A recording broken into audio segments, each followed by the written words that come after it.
Hi everyone! In this video you will learn how to win more matches as Reaper in Overwatch.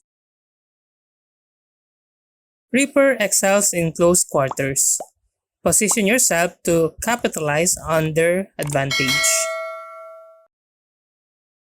Use Reaper's Shadow Step to flank enemies from unexpected angles and catch them off guard. Work closely with tanks like Reinhardt or Zarya to create space and secure kills. Focus on eliminating supports and DPS heroes who are out of position or isolated.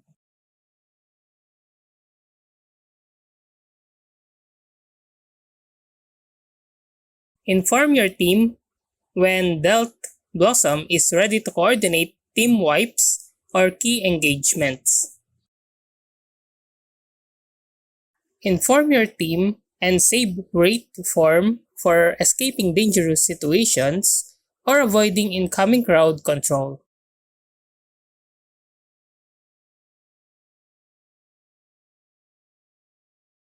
Position yourself for surprise attacks or to escape to high ground for better vantage points.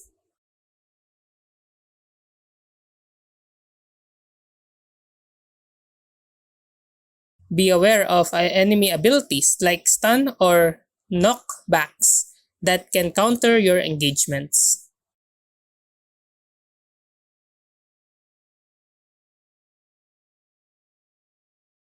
Coordinate Death Blossom with crowd control ultimates like Earth Shatter or Graviton Surge.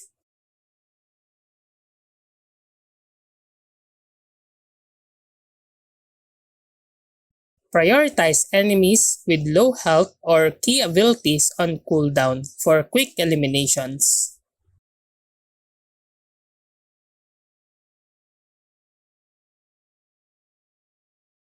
Take advantage of high ground positions to surprise enemies and avoid damage.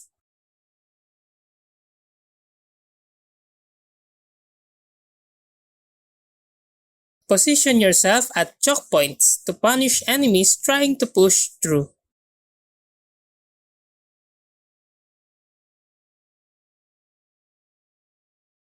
Stay out of open areas where snipers or long-range heroes can easily pick off you.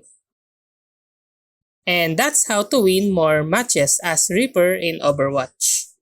If you like this video, please click the like and subscribe and ring the bell icon to notify you to our next video.